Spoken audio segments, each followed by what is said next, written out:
On January 17, 1942, Chief of U.S. Army Air Forces Henry H. Hap Arnold assigned the responsibility for one of President Franklin D. Roosevelt's highest military priorities, a payback attack on the Japanese home islands, to one of the most famous aviators in history, Lieutenant Colonel James H. Doolittle.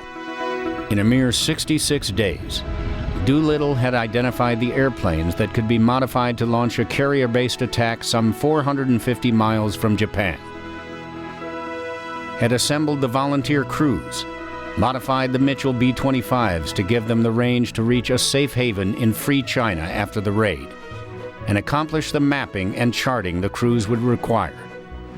Now on March 23, 1942, Doolittle assembled the men who had been training for the mission at their training base near Fort Walton Beach, Florida. It was time to fly the planes west to the Sacramento, California Air Depot for final adjustments. As he had before, Doolittle offered any man who wanted to the ability to leave the highly dangerous mission without recrimination. None did. You don't take off on a mission like this without a light at the end of the tunnel. We all thought that somehow we'd get out of it. Well, in the training in Florida, we were always flying just above the water all the time, right down over the river valleys and between the trees. And then we head stopped all the way across the United States to Alameda, down as low as we could fly. Yeah, I think Bill asked me if I would go as his co-pilot, and I said, well, of course. Somewhere along the line, they interject the thing that it was a suicide mission. I don't think it was any more of a suicide mission than the guys taking off from England, going over to Germany. It was just signs of the times, and that's the way it had to be. And that's the way it was, and that's the way it was accepted. I'm Gary Sinise, and this is Missions That Changed the War.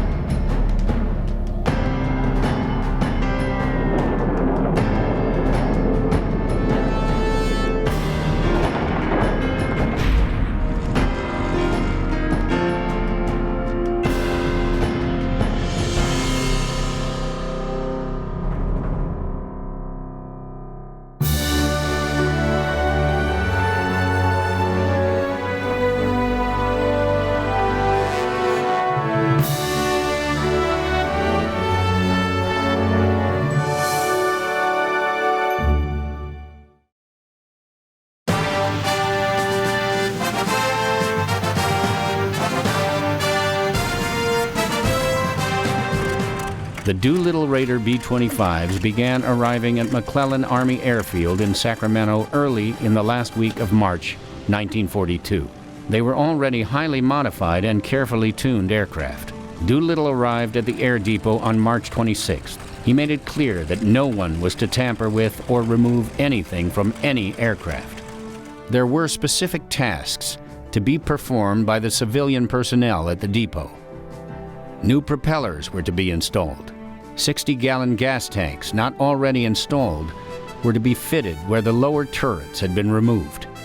New covers had to be fitted for the bomb bay auxiliary tanks. New glass navigation windows were to replace the plexiglass type. Doolittle smelled trouble almost immediately. He wrote, "Despite my pleading, the civilian maintenance crews went about their assignments at a leisurely pace.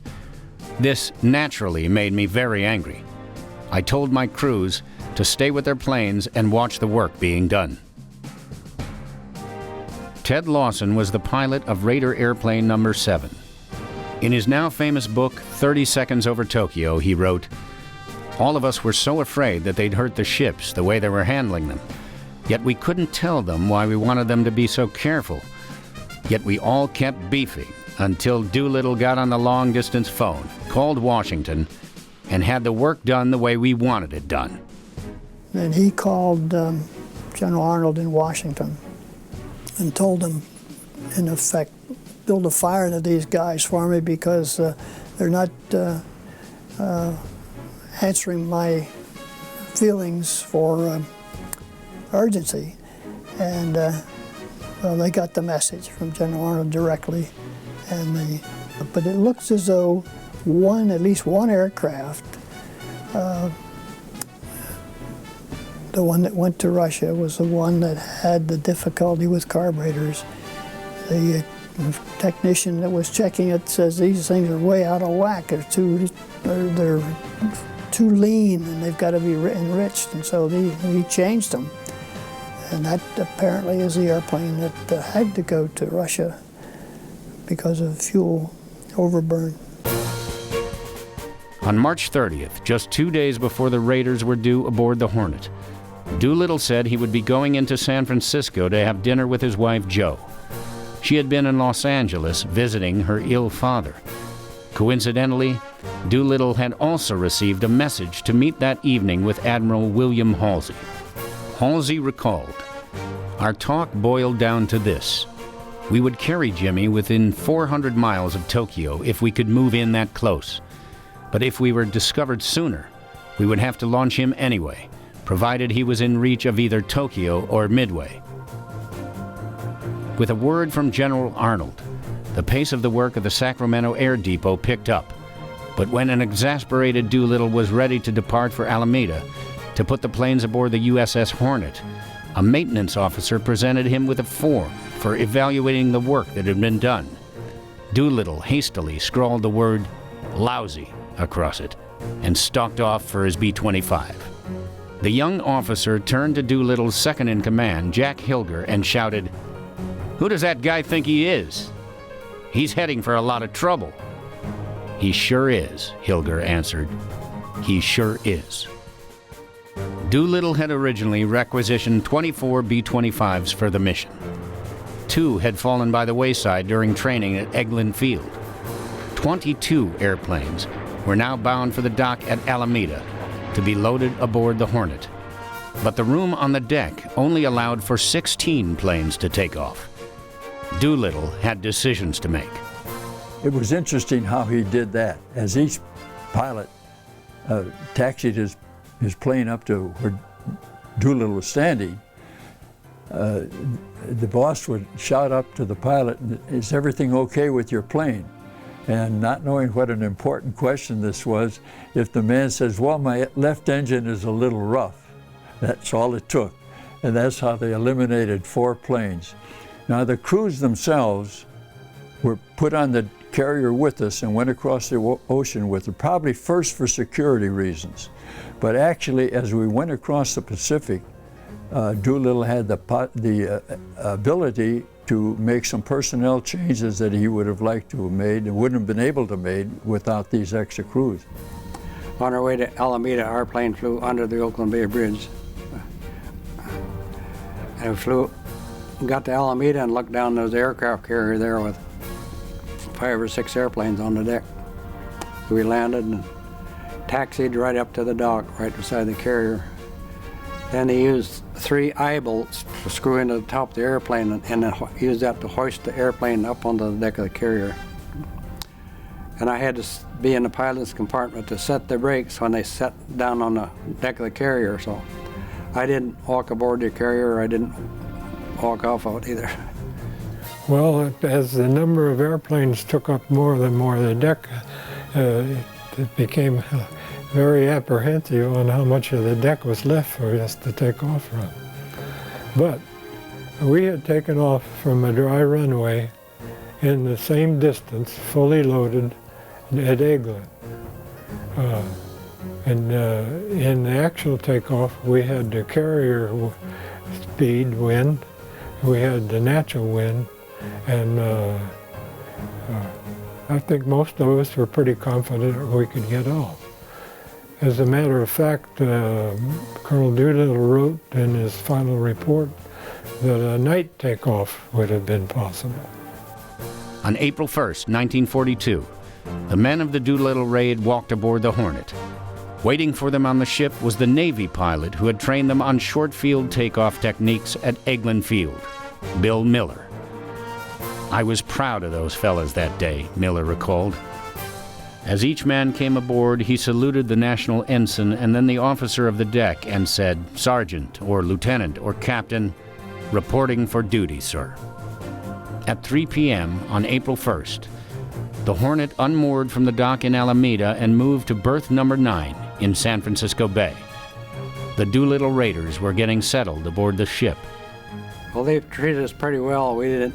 I was an enlisted man, so we didn't have to sleep in the hammocks. They let us sleep in the bunks.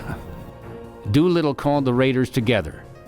After a brief lecture on security, he surprised them by letting them go ashore for the evening. We were told that we could go in, the Doolittle Raider boys, and spend an evening in San Francisco and to meet a boat which would pick them up the next morning at a certain wharf and take us back out to the carrier. So we were very happy about that. And we later learned that the boss, Jimmy Doolittle, went into town and met with Bull Halsey, who had flown in from Hawaii. Halsey was going to be in command of the 2 carriers and of our whole task force. From venues like the Top of the Mark in the Mark Hopkins Hotel, the raiders could look down and see their B-25s poised for this top-secret mission in the middle of San Francisco Bay. A cover story had been put out that the planes were being taken to Hawaii.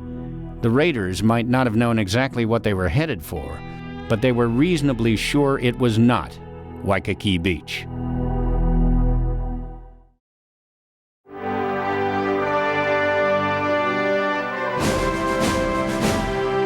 The aircraft carrier Hornet steamed out of San Francisco Bay on April 2, 1942, with 16 U.S. Army B-25 Mitchell bombers on her flight deck, and all 22 bomber crews on board. I had never seen a carrier before, and I was really surprised by the size of the thing. 2 cruisers and 4 destroyers, whose job was to protect the vulnerable and valuable carrier, accompanied the Hornet. The task force also included an oiler, a floating gas station, that would refuel the flotilla in mid-Pacific. As the Hornet cleared port, Doolittle called the Army crews together. He told them for the first time where they were going and what they were going to do. He told them that their chances of getting back to the States were pretty slim, and that any crew member who wanted to withdraw could do so. No one did.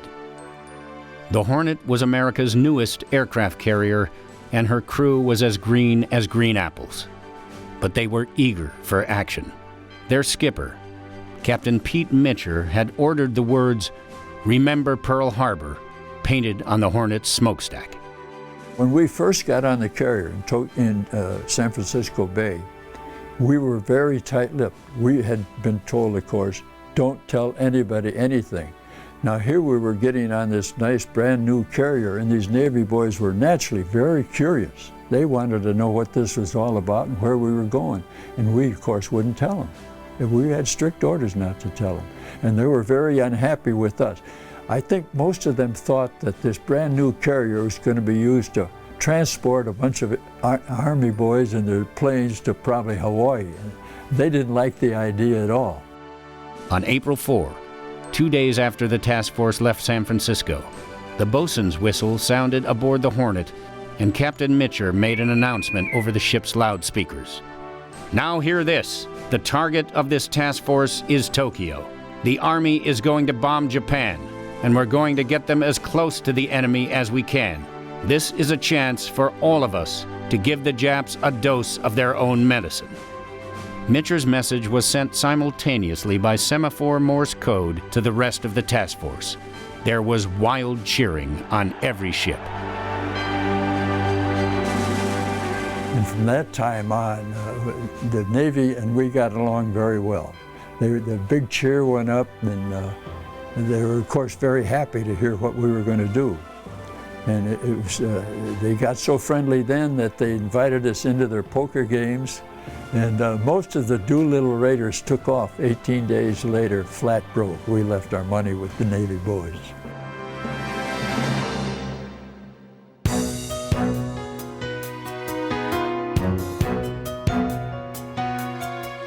Doolittle's crews had plenty of things to keep them busy. The Army bombers were not built for ocean duty, and the salt air caused all kinds of problems. Spark plugs, generators, and hydraulics failed. Fuel tanks leaked. One engine had to be completely overhauled, and there were continuing problems with the gun turrets. Well, we went up on deck every day to check the airplanes. You've seen pictures of how the airplanes are tied down on the deck, and the salt air would tighten those ropes up. We had to make sure they weren't too tight, but then when it got dry, then they'd loosen up, so I had to check that all the time. And every few days they'd have to take those covers off the engines to run them up, make sure they were running all right. And they had those covers on there to try and keep the salt air from getting to the engines. In the evenings, the bomber crews explored the ship, read books, listened to records, ate ice cream in the ship's mess. Now, the rest of the time we'd go up on deck and to exercise, we'd run the whole circle of the deck. And up and down those stairs, there's a lot of stairs on a carrier. Most of the Army crews had never been to sea before, and several of them were seasick for most of the voyage. On April 8th, the aircraft carrier Enterprise steamed out of Pearl Harbor to rendezvous with the Hornet. Admiral William Bull Halsey commanded the Enterprise. 2 cruisers, 4 destroyers, and an oiler accompanied it as well. Enterprise and Hornet would rendezvous in mid-Pacific. From then on, airplanes from the Enterprise would provide defensive air cover for the combined task force as it steamed toward Japan. On board the Hornet, the sailors were edgy. They knew that a single Japanese submarine, a Japanese battleship, or a Japanese carrier task force could put their precious Hornet in jeopardy. The original plan was, if we ran into an enemy task force out there and we were within flying distance of Hawaii, we're supposed to take off immediately so that the Hornet's the carrier could get its airplane in the air. Or if we were within distance of Midway, I think it was, we'd do that. Or if we were within distance of Japan, we'd take off and fly there. If not, then they were going to push the airplanes overboard so that Hornet could get its airplanes in the air. I think this is one of the things that's often missed, is the value of the Hornet at the time was just unimaginable to the Navy, because we had Pearl Harbor, where our fleet was gone and we were down to very, very few aircraft carriers. And to risk one on a mission like this was just really significant. On April 9th, the day before the Hornet and Enterprise joined up, Allied ground forces fighting on the Bataan Peninsula in the Philippines surrendered to the Japanese Army. The next day, 76,000 American and Filipino prisoners of war began a 60-mile, week-long forced march that would leave 12,000 dead from starvation, thirst, and Japanese brutality. It would be known as the Bataan Death March. As the combined task force made its way toward Japan, Doolittle's B-25 crews were kept busy, but they still had plenty of time to think about the mission that lay ahead. It was not a suicide mission in the sense that everybody knew they were going to be lost, that there was a one-way trip for them. None of them ever felt that way as far as I know. They were following their leader, and that leader, if he could do it, we could do it, and that's why he was in the #1 airplane. No, we did not consider it a suicide mission. Later, as we had to take off 250 miles earlier than we had planned, and things didn't look so good, we thought, well, this is going to be pretty rough. But I think you more or less always feel sorry for this other guy. He's going to get it, but I'm going to get through this somehow. And you don't take off on a mission like this without a light at the end of the tunnel. We all thought that somehow we'd get out of it. Halsey's task force and the entire mission was in much greater danger than anyone imagined. The Japanese Navy had intercepted a radio message on April 10th that they knew Halsey was heading east toward Japan with 2 carrier groups. They began planning the destruction of the American carriers. But the Japanese did not envision the Americans putting bombers on an aircraft carrier. They believed the planes to be Navy fighters, planes that would have to launch within 300 miles of Japan in order to reach the islands. They thought the Americans would be close enough to attack by April 14th. They prepared to strike Halsey's task force with land-based bombers 600 miles from Tokyo, then to follow up with torpedo planes. Sinking the American carrier groups would complete the destruction of America's Pacific Fleet. But there were no more radio intercepts, and bad weather kept Halsey's ships hidden from the Japanese.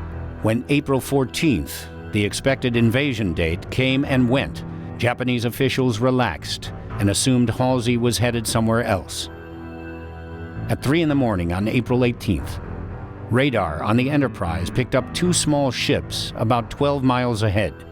They were part of an early warning network ringing the Japanese islands. The task force went into full alert and changed course to avoid being seen. At 0340, Enterprise signaled all clear. 4 hours later, a lookout on the Hornet sighted another enemy boat. Soon after, Hornet's radio operator intercepted a message in Japanese. Halsey's task force had been spotted.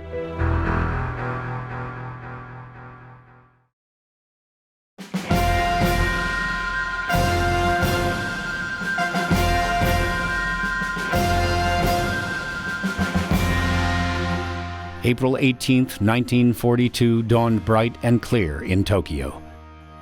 Officials prepared for a civil defense drill to be held later that morning. But no one believed that American bombers could reach Japan, and most people just went about their business. Early in the morning, our task force went between 2 Japanese picket ships 650 miles out. Actually, they were fishing vessels equipped with radios to report just the sort of thing they saw that morning. 2 carriers and 4 cruisers heading for Japan. And before they were sunk, our people realized that they had been able to radio into the main islands of Japan that this task force was heading for them. Halsey wrote, "Although we were 600 miles from Tokyo, instead of the 400 that we had hoped for, the fact that our task force had been reported left me no choice. At 0800, I sent Pete Mitchell a signal. Launch planes.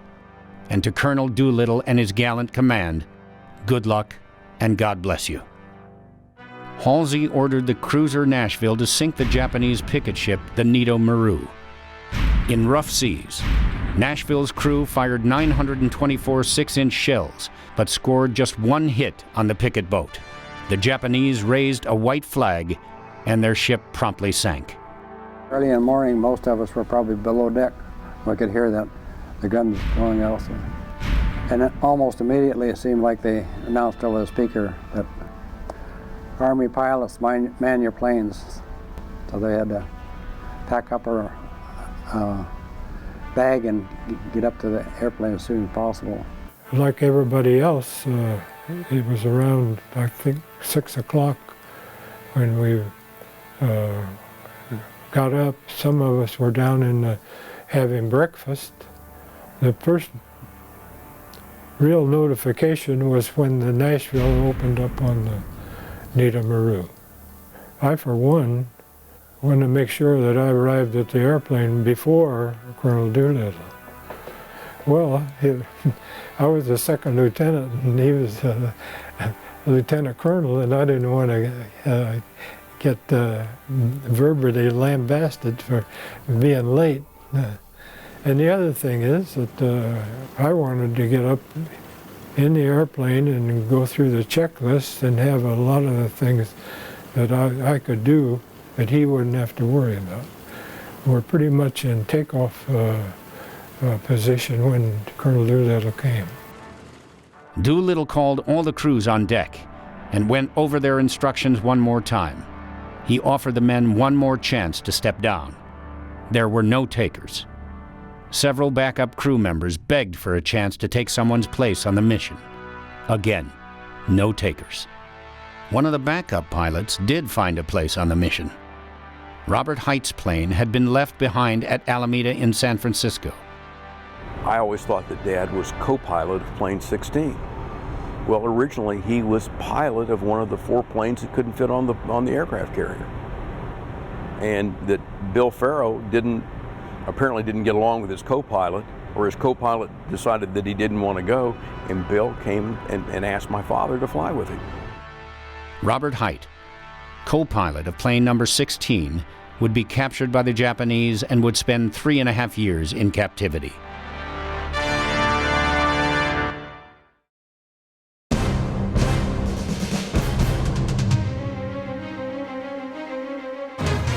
Mitchell turned the Hornet directly into the wind and ordered full speed ahead. Well, the weather was the ocean was very, very rough. The water was coming up over the deck of the carrier. Launching early meant the planes would have farther to go and need more fuel, but their fuel tanks were already full. After I got in the airplane, they handed me up a dozen 5-gallon cans of gasoline. Then before we got to Japan, they used the gasoline out of that turret tank first. Then I was able to dump the gasoline out of the dozen cans into the turret tank. Then I used a crash axe to cut a hole in each end of the empty cans, and I kicked them out the window. I did that so they would sink immediately instead of leaving a trail across the ocean from the direction we'd come. Doolittle's plane was the first to take off. It was at the start line, brakes locked, engines running at 8:20 that morning. The Navy signalman was twirling his flag to give them the signal to when to take off. They'd run the engines up full power, and the signalman could tell from the sound of the engines when they were at full power. So then, when the bow of the carrier was at the lowest spot, closest to the water, he dropped to the deck and swung a flag forward, and that's when they're supposed to start rolling.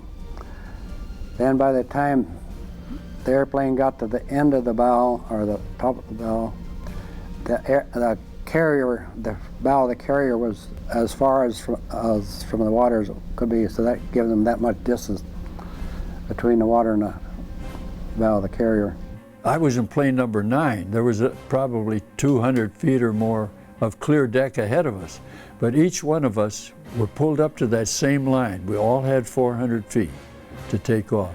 And one reason that they did that was because our right wingtip just missed the island by about 6 feet, and our left wheel then was about 6 feet from the edge of the carrier deck.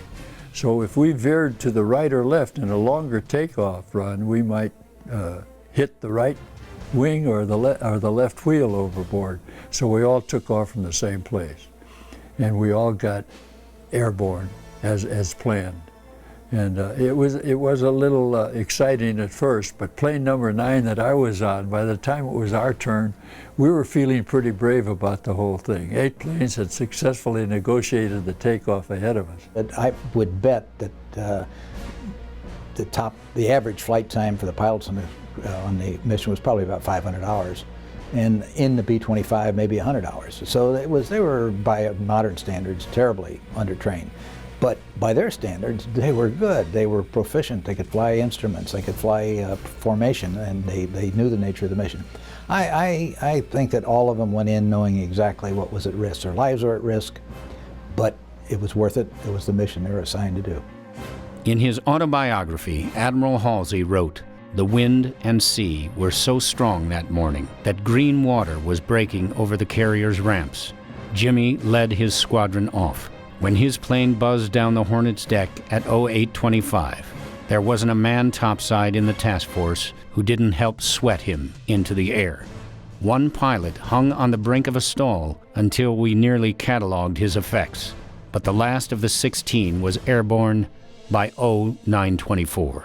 And a minute later, my staff duty officer was writing in the flag log, commencing retirement from the area at 25 knots.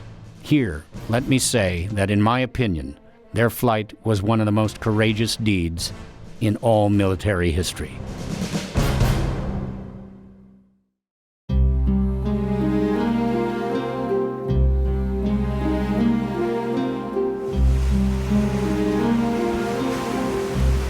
When the aircraft carrier Hornet turned into the westerly wind to launch the bombers, it pointed almost directly at Tokyo Bay.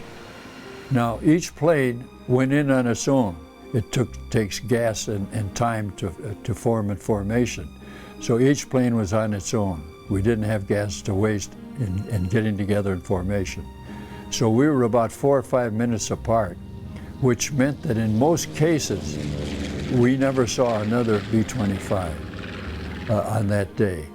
Now, well, when we took off 650 miles out, there was a solid overcast and high winds, and as we proceeded towards Japan, about 2 hours, all that cleared up, and we had a nice sunny day. For the rest of the day, way into late afternoon, it was nice and sunny, so we got a big break there.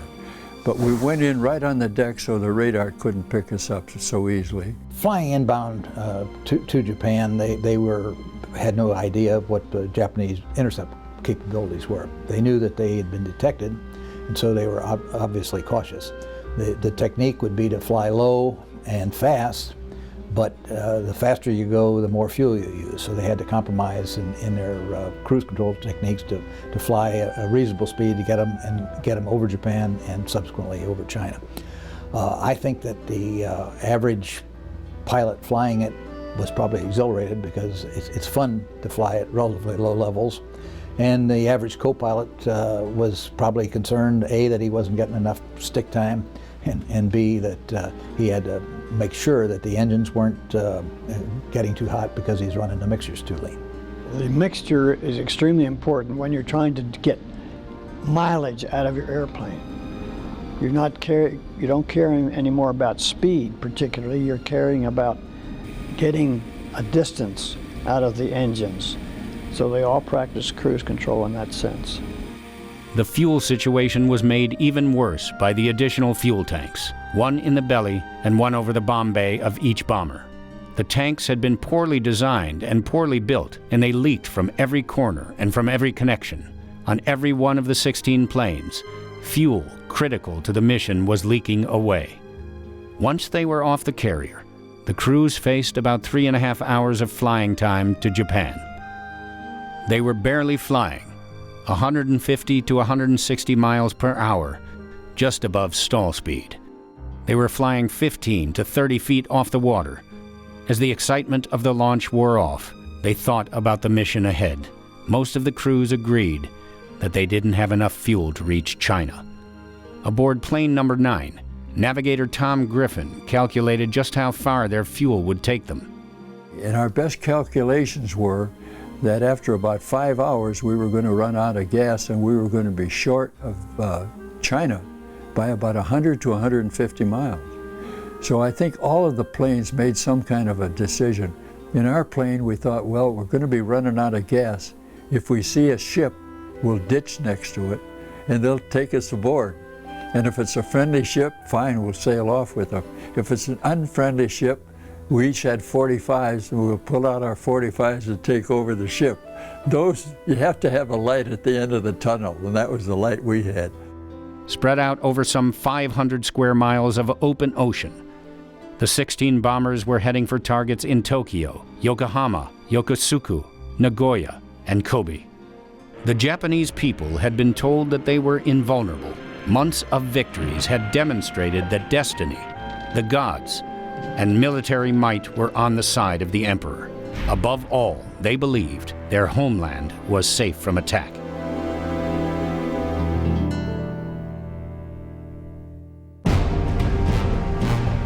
"16 American planes and 80 brave men were about to prove otherwise.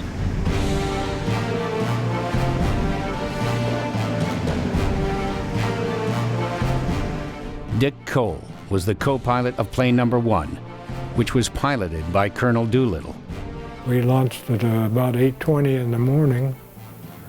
It put us over Tokyo at right around noon. We shored into Japan about 20 miles north. We could see Tokyo Bay, and we turned south and took us on a course over Tokyo, east of the Imperial Palace. we had incendiary bombs. And the reason was that since we were supposed to launch at dusk on the 19th, arrive over Tokyo, drop the incendiary bombs and light up Tokyo so that it would cause a big fire. Also, it would give the following airplanes some kind of a reference to where they wanted to go. But having the launch early put us over Tokyo in the middle of the day on the 18th. A couple of things that may have helped us. The Japanese had just practiced an air raid exercise. And they had a bomber called the Betty that had two tails. And for the first airplane, we feel that a lot of the people on the ground thought it was one of their airplanes when they saw the B-25. Because we were not jumped by any other airplane. We flew low level till Fred Bramer recognized from photographs that they had given us on the carrier. At that time, Colonel Doolittle pulled up to 1,500 feet and we dropped our incendiary bomb. And immediately went back down on the deck. The ACAC opened up on us and it was pretty intense, but was not accurate. Of the 16 Mitchell bombers, only 2 made landfall where they expected. Inaccurate compasses, overcast skies, and a 40-knot headwind made accurate navigation impossible. Once the planes were over Japan, all 16 navigators were able to lead their planes to their targets, but getting lost, even briefly, burned precious fuel. And the Japanese knew they were coming. Picket boats guarding the coast and patrol planes sent out to search for the Nito Maru had spotted the inbound raiders several hundred miles out.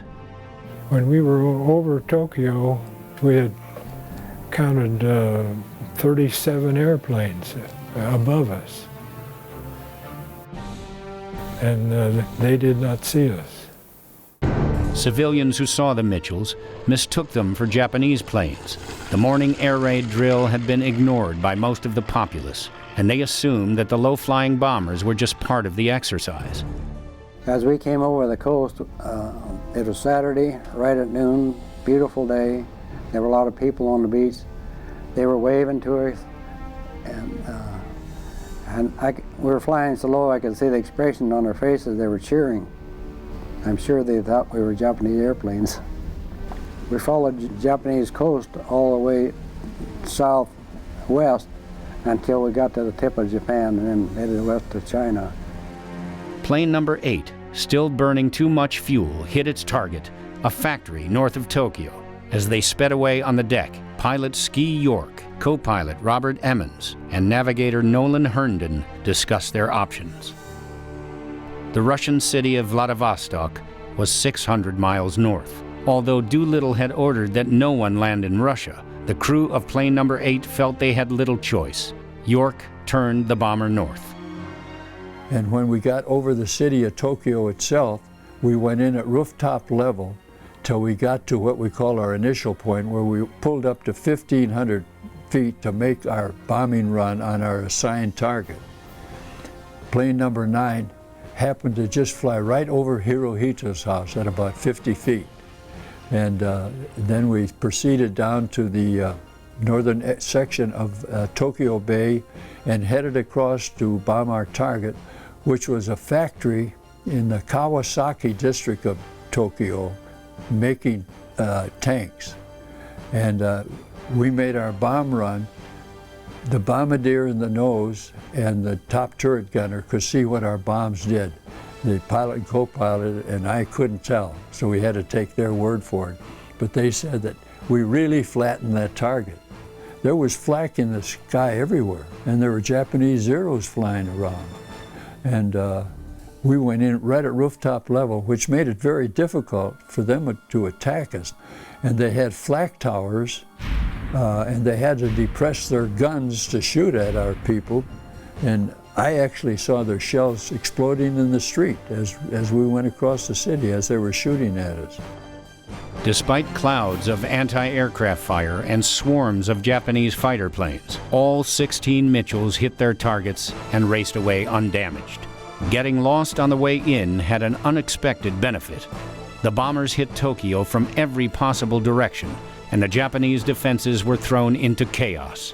15 Mitchells and their crews now headed for China, across the China Sea. Most of them doubted that their remaining fuel would get them there. Behind them, Tokyo burned. Admiral Halsey later wrote, "We had our radios tuned to Tokyo. One of their glibest liars came on and began describing, in English, the wonders of life in Japan.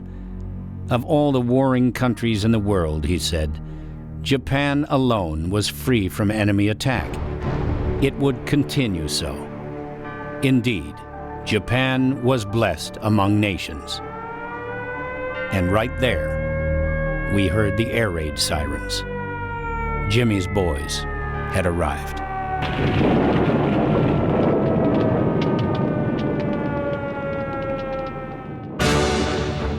We were captured by the Japanese, and they carried us back to Japan, and so they gave us court-martials and all of that, and they condemned us to death, and then they decided to let us live. They executed 3 of the pilots, and so that left the rest of us with the possibility that we could be, later on, could be executed anytime. So I kept walking, and at dusk I came out on a cliff, and down below I saw a little cantonment of a couple of buildings that had a Chinese nationalist flag flying up above it. On the table was a sketch of on a piece of paper of a 2-tailed airplane with 5 parachutes coming out of it. And the pilot had a deep gash in his left leg and one in his left arm, and most of his teeth had been knocked out. The co-pilot had a gash in his right leg, and I had used some old dirty rags to try to close up the cuts on the other wounds. So when we knew we were over the rim of the China, we pulled up to 11,000 feet or 10,000 to clear any mountains in that part of China. And then as we ran out of gas, we just bailed out. By the time we got up there going into China, we could not let down. It was nighttime, we were in a big storm, and there were mountains below us. So all we could do was to head into that storm, run out of gas, and bailed out. That's what 55 men bailed out of 11 planes.